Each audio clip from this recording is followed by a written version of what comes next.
안녕하세요, 여러분. 오늘은 해외에서 장기 여행을 온 외국인이 한국의 자원봉사, 문화와 선의의 힘이라는 주제로 한국에서 경험한 감동적인 이야기를 들려드리려고 합니다. 사연자분의 한국에서 체류하며 많은 특별한 경험들을 쌓고 감동적이었던 순간을 체험한 내용들을 이야기하려고 합니다. 대다수의 나라에서도 자신의 본국에서 자원봉사를 하기도 쉽지 않고 일상생활을 하기 바쁜데 어떻게 외국인이 자원봉사에 참여를 하게 되었는지 같이 한번 살펴볼까요? 안녕하세요. 저는 한국으로 장기 여행을 계획하고 한국에 방문하게 된 알리라고 합니다.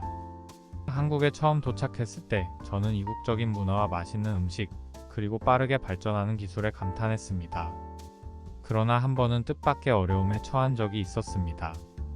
바로 코로나19 팬데믹이 시작되었을 때였죠.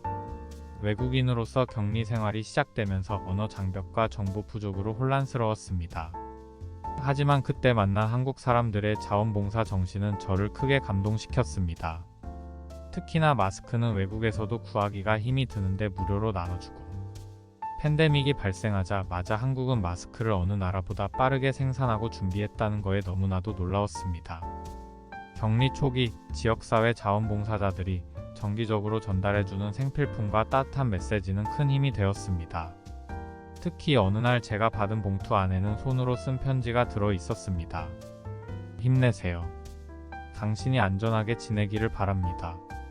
짧은 문구였지만 그 따뜻한 마음은 저에게 큰 위로가 되었습니다. 한국은 오랜 역사 속에서 수많은 어려움을 겪으며 강한 단결력과 이웃에 대한 배려심을 키워왔습니다. 예를 들어 조선시대 향약은 지역사회의 문제를 해결하기 위해 주민들이 협력하는 자치제도로, 이는 오늘날의 자원봉사 문화로 이어지고 있는 것 같습니다. 저는 한국에서 생활하며 한국에 대해 감사함을 전할 방법을 찾다가 자원봉사 단체에 지원을 하게 되었습니다. 제가 겪은 또 다른 이야기를 나누자면, 대학생 봉사단체가 주말마다 방역활동을 지원하는 걸 목격할 수 있었습니다. 그들은 자신들의 시간과 노력을 아낌없이 투자하며 지역사회를 지키기 위해 쓰고 있었습니다. 이뿐만이 아닙니다. 한 번은 한 자원봉사단체와 함께 서울의 한 작은 아파트 단지에서 무료 급식 봉사활동을 하게 되었습니다. 그곳에서는 많은 어르신들이 따뜻한 식사를 하며 웃음을 나누고 있었어요. 그리고 거동이 불편하신 어르신들은 직접 찾아가서 식사를 전달하는 모습이 정말 감동적이었습니다. 자원봉사자들은 정성을 다해 준비한 한 끼 식사를 나누며 어르신들과 소통하고 그들의 이야기를 경청했습니다. 그곳에서 느낀 따뜻함과 연대감은 정말 말로 다 표현할 수 없을 정도로 깊었습니다. 또한 겨울철에는 한파로 인해 어려움을 겪는 이웃을 돕기 위해 연탄 배달 봉사도 있었습니다. 수많은 자원봉사자들이 한겨울 추위를 무릅쓰고 연탄을 배달하며 이웃들의 따뜻한 겨울을 위해 노력하는 모습을 보며 한국인들의 헌신적인 마음과 공동체 정신에 큰 감동을 받았습니다. 흔히들 한국의 경제 성장과 발전에 대해 이야기하지만 그 이면에는 한국인들의 따뜻한 마음과 선의가 있었다는 것을 깨닫게 되었습니다. 이는 결국 한국이 오랜 역사 동안 다져온 단결력과 헌신적인 정신 덕분에 가능했다고 생각합니다. 역경 속에서도 서로를 돕는 한국인들의 모습을 통해 배운 점이 많았습니다. 하지만 그뿐만이 아니었습니다. 제가 TV로 접한 또 다른 아름다운 순간은 바로 재난 구호 활동이었습니다. 태풍이 한국 남해안을 강타했을 때 많은 가정이 피해를 입었습니다.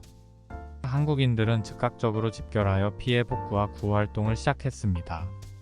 현장에서는 나이와 성별에 상관없이 모든 사람이 한마음으로 피해 주민들을 돕고 있었습니다.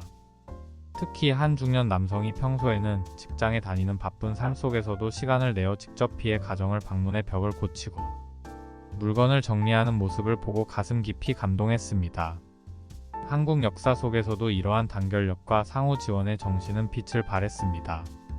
예를 들어 1592년 임진왜란 당시 일본의 침략으로부터 나라를 지키기 위해 백성들이 자발적으로 나서서 군대를 조직하고 싸웠던 의병운동은 한국의 강력한 단결력을 보여줍니다.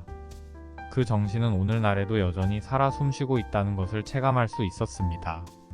이러한 경험들은 저에게 큰 배움을 주었고 한국의 참된 모습을 이해하는 데 큰 도움이 되었습니다. 한국인들의 헌신적인 마음과 단결력은 그들이 어떻게 서로를 돕고 함께 힘을 모아 어려움을 극복하는지를 보여주었습니다. 저는 이러한 자원봉사와 재난구호 활동을 통해 알게 된 한국인들의 따뜻한 마음과 헌신이 얼마나 중요한 것인지를 깊이 깨달았습니다. 이곳에서 만난 자원봉사자들은 마치 가족처럼 저를 대하며 어려움 속에서도 절대 포기하지 않는 강한 정신력을 보여주었습니다. 그렇게 자원봉사 활동을 하고 난 뒤에 휴식도 취하며 여행하기 시작했습니다. 저는 한국의 여러 도시와 명소를 탐방하며 다양한 문화를 경험할 기회를 갖게 되었는데 이 과정에서도 많은 감동을 받았습니다. 첫 번째로 방문한 곳은 한국의 전통 문화가 살아 숨쉬는 경주였습니다. 천년고도답게 경주는 유서 깊은 사찰과 고분군, 유적지로 가득 차 있었습니다. 그 중에서도 불국사와 석굴암은 정말 인상 깊었습니다. 우리나라에서 멀리 떨어진 곳에서 온 저조차도 그곳에서 느껴지는 경외감과 평온함을 체험할 수 있었습니다. 그곳에서 만난 시민분들은 저에게 직역 설명도 해주고 경주의 역사와 문화에 대한 이야기를 나눠주셨습니다. 특히 경주 시민들이 자랑스럽게 소개한 다보탑과 석가탑은 우리나라의 첨단 건축 기술을 증명하는 훌륭한 유산이었습니다. 그리고 한국의 많은 사람들이 신라의 달밤이라는 예쁜 제목의 노래에 담겨있는 신라의 아름다움을 자랑스럽게 생각하는 것도 이해가 갔습니다. 다음으로 저는 한국의 경제와 문화의 중심지인 서울을 방문했습니다.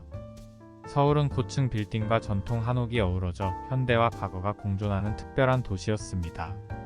인사동에서 전통 공예품과 서예 작품을 감상했고 남산타워에 올라 서울의 야경을 바라봤을 때 그 아름다움에 감탄했습니다. 특히나 감동적이었던 순간은 서울 지하철에서 벌어졌습니다. 어느 날 지하철을 타고 이동 중이었는데 한 어르신이 무거운 짐을 들고 계셨습니다. 그때 젊은 대학생이 다가와 손쉽게 짐을 들어 도와드리는 모습을 보았어요. 작은 행동이었지만 그런 따뜻한 배려심이 일상 속 곳곳에서 느껴졌습니다. 조금의 망설임도 없이 그런 행동을 한다는 게 정말 감동이었습니다. 이러한 모습은 한국의 고유한 배려 문화와 공동체 정신을 느낄 수 있게 해주었습니다. 한국인들의 일상 속에서 자연스럽게 나타나는 작은 배려와 친절은 보는 사람의 마음을 따뜻하게 만들었습니다. 이렇게 한국 여행을 이어가면서 점점 나도 한국 사람이 되어 가는 건 아닌가란 엉뚱한 생각도 들었습니다. 많은 역사를 배우고 한국인처럼 봉사활동도 해보고 한국 사람들의 정도 느껴보고 정말 다양한 경험을 하며 제 자신의 성장도 많이 느낄 수 있었습니다. 한국은 그저 낯선 나라가 아니라 이제는 제 마음속에 특별한 자리로 남게 되었습니다. 이 모든 경험들이 제가 한국을 떠나더라도 언제나 기억할 수 있는 소중한 추억이 될 것 같습니다. 지금은 한국의 국적을 취득하기 위해 열심히 공부 중이고 한국어도 더욱 열심히 공부하고 있습니다. 앞으로의 인생에서도 한국인들의 따뜻한 마음과 단결력을 배워 제 주변 사람들에게 전하고 싶습니다. 한국에서 겪은 감동적인 순간들은 저에게 큰 영감을 주었고 앞으로의 삶에서도 끊임없이 도전하고 사람들을 돕는 데에 최선을 다할 것입니다. 마지막으로 이번 이야기를 통해 한국이란 나라의 진정한 매력과 그 안에 담긴 깊은 정을 여러분께 전할 수 있어 영광입니다. 한국인들의 멋진 모습을 널리 알리고 또 다른 이들과 그 감동을 나누고 싶습니다. 앞으로도 한국에서 더 많은 아름다운 순간들을 만들어가기를 기대합니다. 그럼 모두 안녕히 계세요. 영상을 끝까지 시청해주셔서 감사합니다. 영상 제작에 있어서 좋아요, 댓글, 구독, 알림은 큰 힘이 됩니다. 감사합니다.